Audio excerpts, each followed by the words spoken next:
Hi, ever wonder what it's like to work another profession or live in the underworld? Listen to unsuspecting riders give a 10 to 15 minute personal masterclass as I spontaneously interview them as they enter my taxi. I'm your host, Simon Rushton, and this is Taxi Chronicles.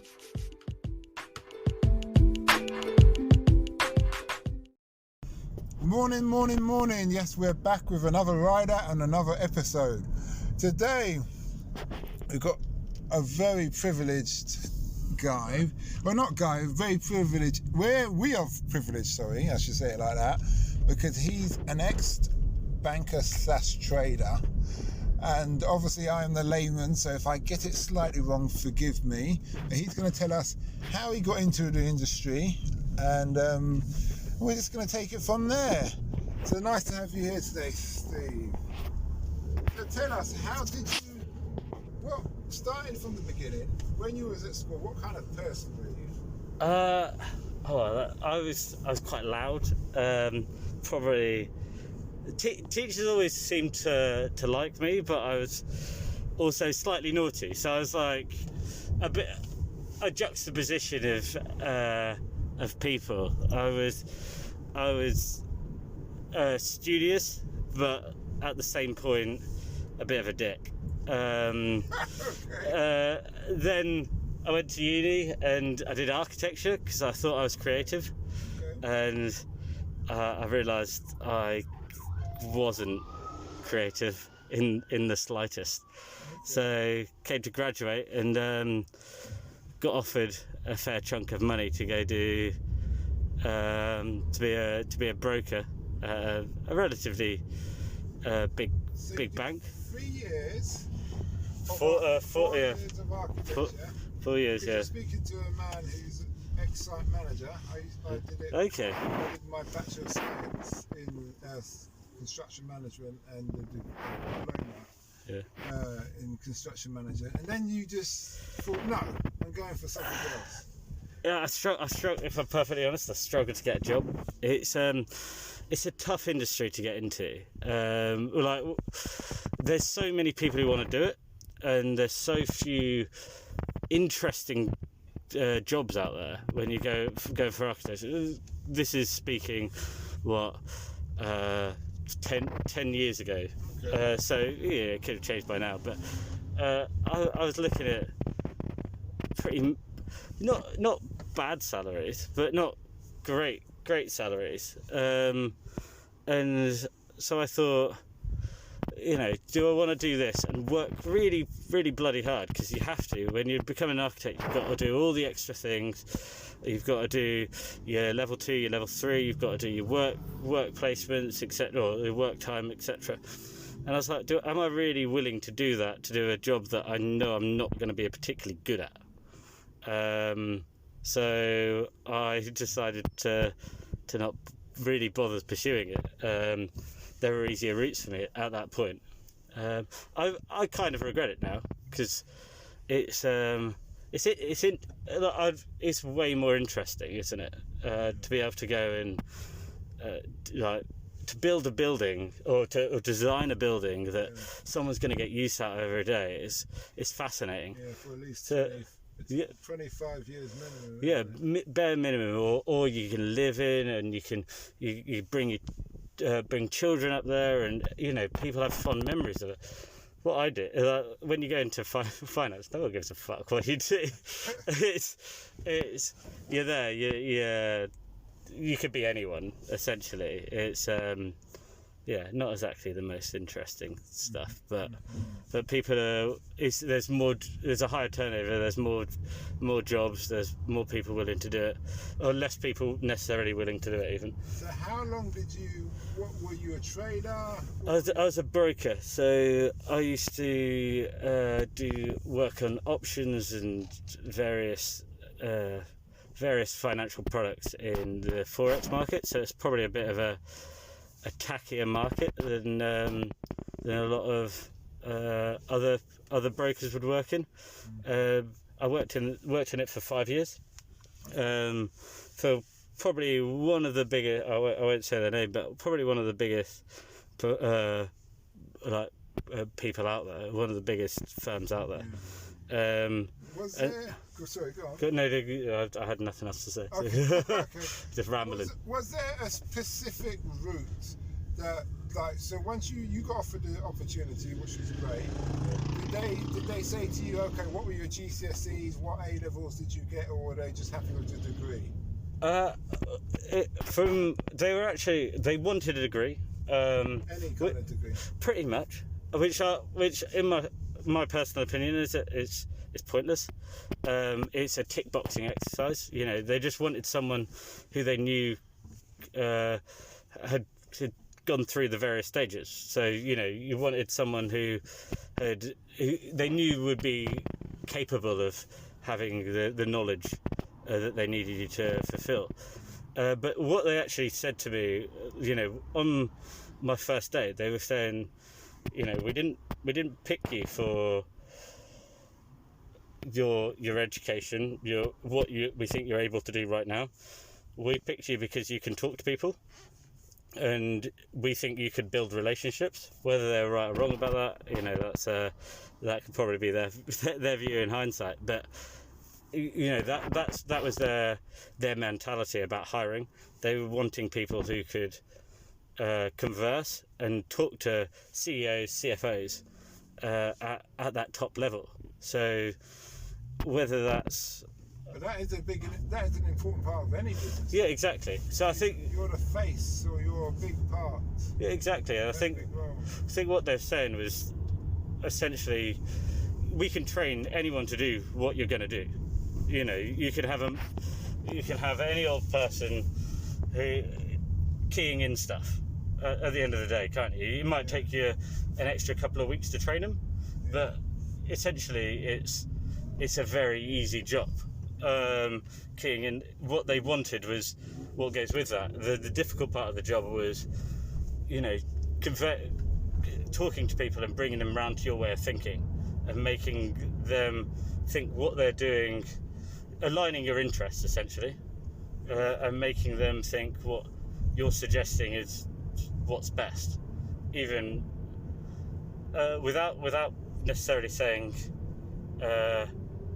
where your opinion lies. It's conveying what's best for you. It's treading on like fine lines, on sitting on the fence but pushing them to the one side you want, essentially, is what I became good at. And I did well. You know, it's so those are the main skills that you'd say you'd have needed for that job. Yeah. Okay. What would you say you learned that you wish you knew when you had started? When you started that job? That's tough. I wish I was. I wish I'd been. Well, in hindsight, I wish I had more of a conscience, because I was a horrible little fucker whilst I was at the job. I made money and I did it well, and I don't necessarily paint myself in the best light saying it, but you know, I was always looking out for me at that point. You know, 5 years on from it, I kind of wish I hadn't acted or treated people that way. However, that's essentially what that job taught me. It was commercial winning is what they taught me. You know, make sure the company, the firm I was working for, won on everything. So it doesn't matter who you have to burn. Yeah, within reason. Yeah, you know, you don't want to. Yeah. You needed to always tread on. You're trying to keep relationships fruitful, but at the same point, if a relationship was going to go sour, make sure you came out on the right side of it. And like an unwritten rule. Yeah, essentially. It wasn't. Yeah, you're not necessarily. I could have been a nicer person at times. So why did you leave? Partially because of what I've just said. Also, I didn't think it was an industry that suited me really long term. You know, Is it one of those industries where people burn out early, like in their mid-30s or something? A lot of people, I think, burn out sooner. They just fail straight out of, they get into it. It's hard. It's a competitive industry. So people get kicked out. 2 months. If you're not working well enough, you're out. No, there's not really time to bed in. Okay. What is that? You said we spoke about building relationships. Yeah. What is more of the nitty gritty of what that role is? But building a relationship, I think it's easier than people like. It's built up in any business as being like quite a difficult thing. And I think you probably know from doing these kind of interviews, it's actually not that difficult. If you're nice to someone, yeah, people will be nice back, and that's how you build a relationship. And especially the difficulty comes in when you're, like I was saying, you're trying to grab every penny off these guys. Yeah. And what I think I did well when I was at these companies is essentially looking like I didn't want that wasn't my goal. I was looking like I was being nice to people. Yeah. And I was, I genuinely was interested in what people are doing and what people are up to. And sorry, Steve. Yeah. What I was trying to get from you is because of the listeners. Sometimes we have young listeners. Yeah. So I want you to define what a broker does. So a broker, in its essence, goes for is broking or taking one side of a deal. So in my instance, we were going to the banks or to the client, and they were saying we want X, Y, and Z, and we were going out into the market. So in this case, to the banks, and finding X, Y, and Z, and then pairing them off. So they would get the best match, and we would take a cut of that. So that's essentially broking in its definition. In the way I was doing it, we were listening to the client more. So you weren't just saying, we were saying, what would you like in the future? What is your goals for a company and your company, etc. And then going from that and going and reading between the lines and finding solutions for that with the banks. So it was going above and beyond for in terms of the broking definition. Okay, that's good. So you've changed occupations. What is it you do now? So now I work in media. So it's financial media. It's not the most interesting chat in the world, but so essentially, if infrastructure, if you're a big investor, so you've got a big hedge fund, you're looking to invest in infrastructure financing. That means like roads, hospitals, etc., all around the globe. You would buy my services, and I would tell you where you could buy, and what you could buy, and why you should and shouldn't do it. Essentially, it's what I'm doing now.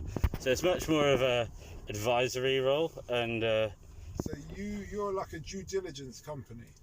Essentially, yeah. So we provide the data and back it up with like advice and numbers. Essentially, yeah. So certain countries, you'd say, well, you're going to avoid them because they're on the verge of war, or politics, or religious.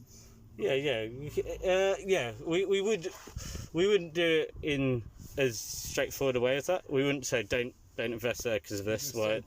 We would say if you want to invest here, be wary of X, Y. Be wary of potential political unrest. These are some of the legal things that have happened on past projects, that have happened in the country. History. So we try and give people a rounded knowledge of what they're going to go into, essentially. Yeah, and then let them make the decision. Exactly, yeah. Yeah, that's the wise way.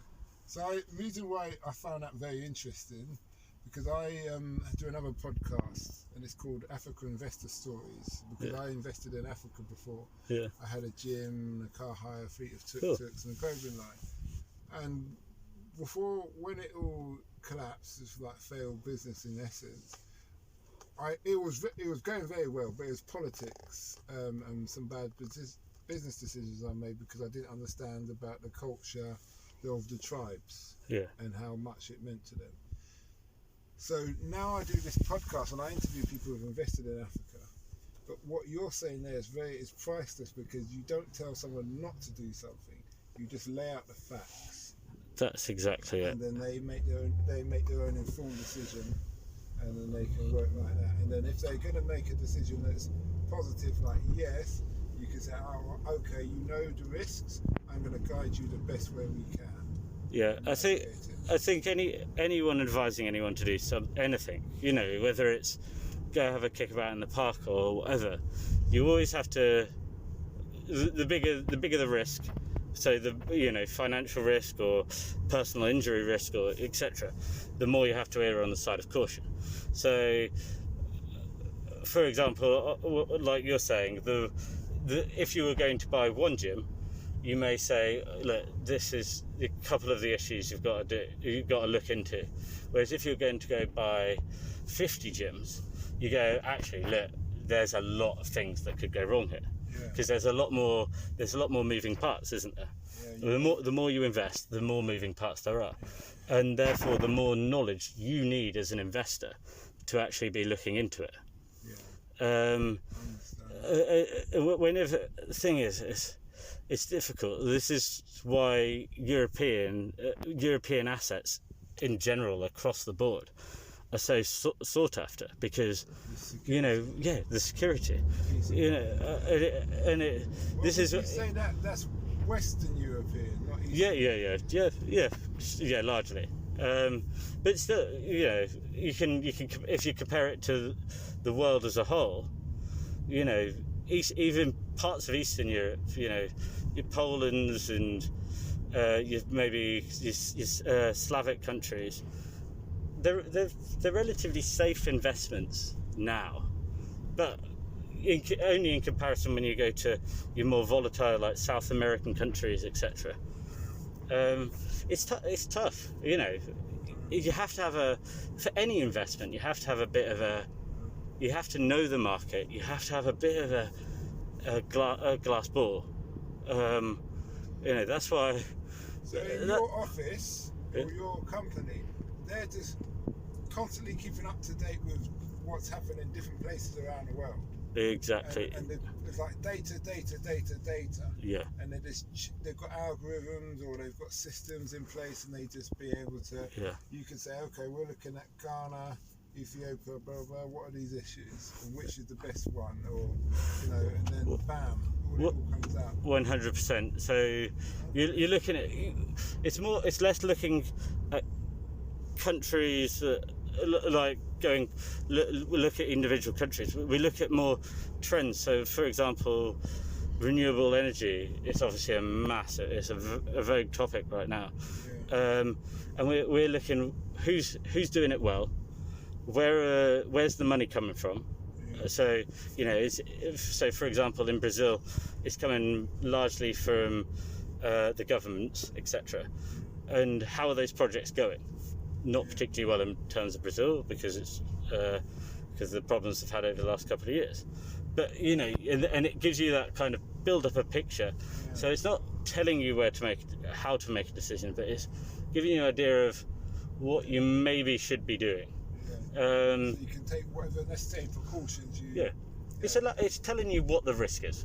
I think more than anything else, and that's a valuable tool in my opinion, because when you're for example, if go back to yourself, if you know the exact risks, you're willing to make those that it's like betting. If you're betting on a horse that's near dead on certain to win, then you're going, well, actually, I could put a handful of quid, tenner on it or whatever, and the probability is I'll get something back. Whereas if you're putting someone on a long shot where it's 88 to 1, then actually, you're not expecting any of the money back, really, are you?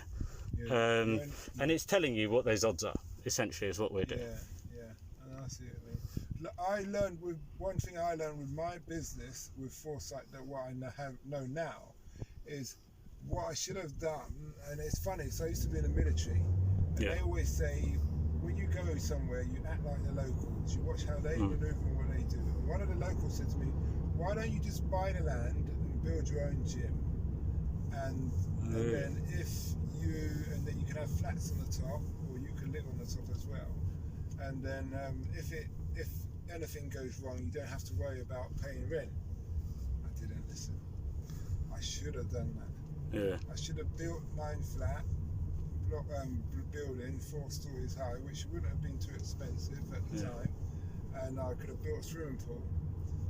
And then even if I didn't bother with the tuk-tuk, you've got a nice life, haven't you? Yeah, it'd just be set. And it's asset. It's only going to go up. The land's only going to go up. And even if it doesn't just go up, you've got that you've got that asset there. So if something goes wrong, you know, you don't have to worry too much about it, because you'll always be all right in the longer term. But that's what life's all about. I'm so personally risk adverse. I'd never take a risk, and it means that I'll probably never get into financial trouble or whatever. But it also means that I never hit it big. You know, and I have a friend who takes risks on everything, and he's had a couple of blunders where it's not done very well out of it. But you know, it only takes the one. You know, it only takes the one, and that's what entrepreneurial spirit is all about, isn't it? And I have none of that, and I envy people who do, because I think there's a few times where, you know, I've thought of an idea and I think actually that could take off, and I never do anything about it. And you know, I envy people like yourself, where you go, actually, I'm going to take that risk. I'm going to do that, because that's how you change your life, and how you change the world. You improve the world by taking chances. I don't do any of that. It's funny because the people I've done over 300 interviews, and the people who have the most secure jobs are the most risk averse. Yeah, it goes hand in hand, doesn't it? You know, I have a secure job because I don't. All I care, I'm happy with just earning a steady paycheck. And you know, you walk around, and you're like, I live out in Surrey, and you go around and you see these big houses, and you think, I'll never be able to do that, because I know me, and I know I'll never be able to. I'll never go above and beyond in terms of trying to earn money. You're being true to yourself. You're not fooling yourself. Yeah, but then I think being true to yourself doesn't necessarily mean that you don't go and do that. I think going and doing that, I think it's admirable. You know, trying to set up something and go and setting up and striving for something else is way more impressive than just accepting that I'll be in a decent job for the rest of my life. Unless I do something drastically wrong, I'm never going to struggle particularly. But you know, it depends what life you want, really, doesn't it? Yeah, it's true. Very true. Yeah. A couple of last questions. Yeah, of course. Is, if you could do any job and money wasn't an issue, what job would you do?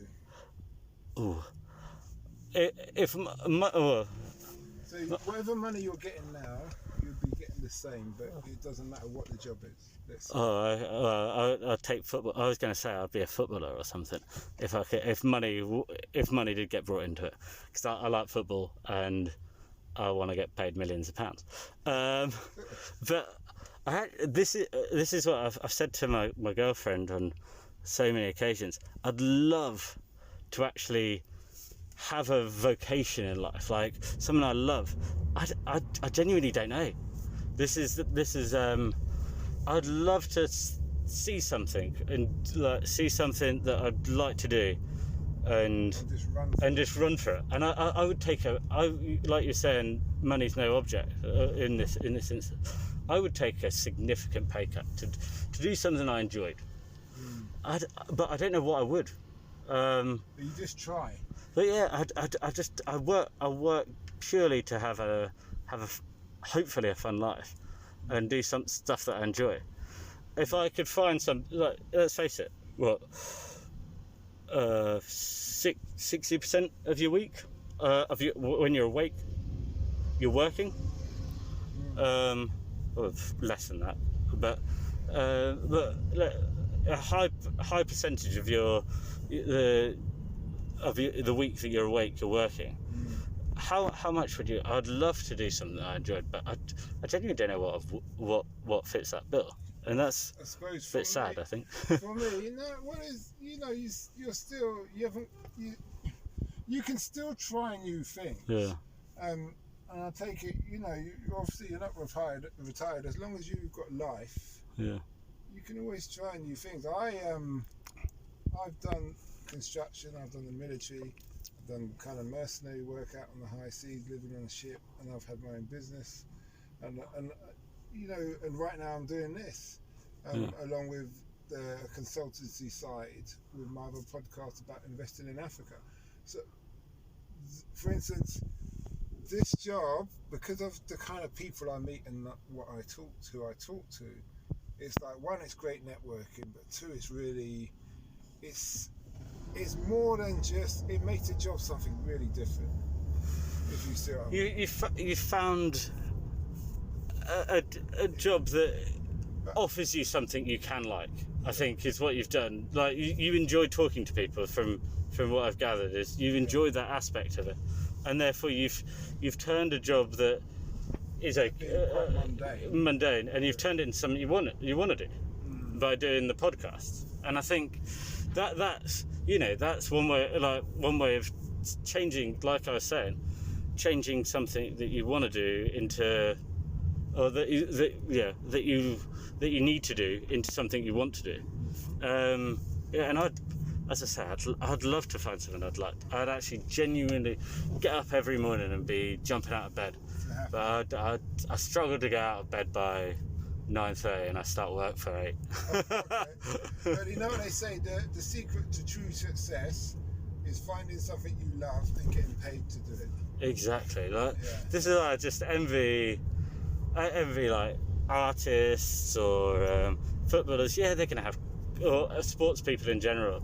You're gonna have naff days, and I think I'm quite lucky in the job I do. Like, I have naff days, but actually a lot of the days I don't hate them, and I think it's sad. It's a sad indictment of like current, how we live nowadays. That's actually not that bad, and actually being able to just get on with life, and not be upset about it is actually kind of winning in a general sense. Yeah, I understand. Yeah. So you probably kind of answered this question, but what does the future hold for you? I'm really hoping to win the lottery. Big hopes for that. You got kids?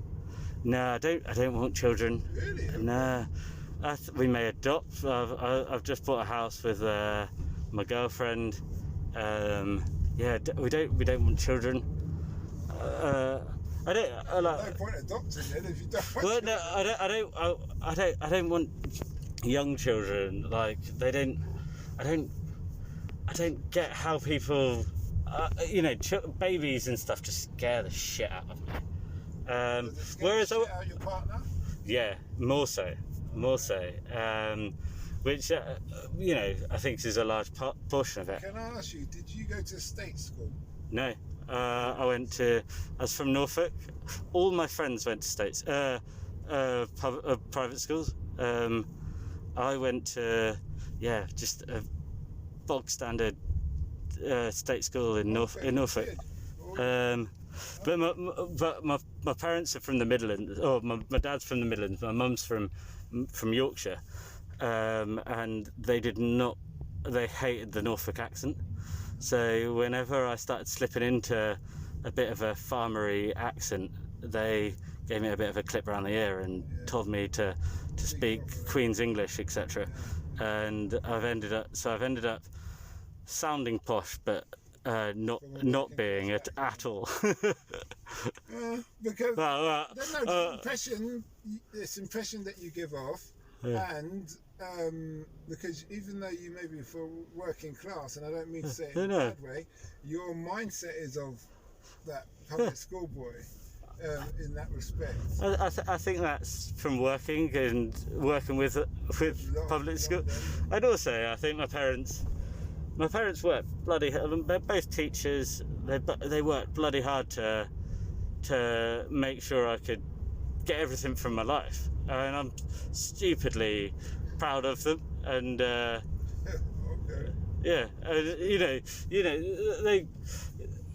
they worked hard to make sure I didn't really have to. I had an easy life, and I have had, and I'm never going to deny it. I have. And that's what parents are meant to do. Yeah, exactly. That's And did you come from a big family? There was me and two other brothers, a few cousins. Not like a massive family, but not a small family. I was the youngest of three. I always felt like the runt of the litter. I'm 16. You'd be mummy's special one though. No, my mum's favourite's definitely my bro. But the other way. I don't think he does actually. I'm 6'2" and I'm the little one of the family. Okay. Yeah. And last question, but not least, what's the impact you want to have on the world? I want people to think of me in the future.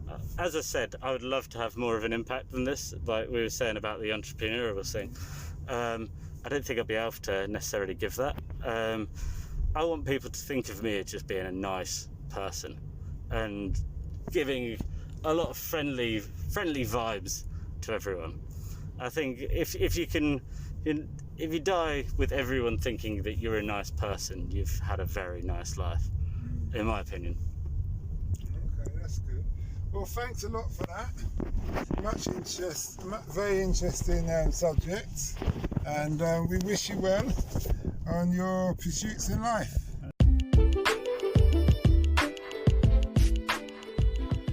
We hope you liked that interview. Don't forget to like, share and subscribe to get the latest daily episode. Ever considered investing in the continent with the fastest growing economy and population on Earth? The same continent that holds 30% of the world's known natural resources?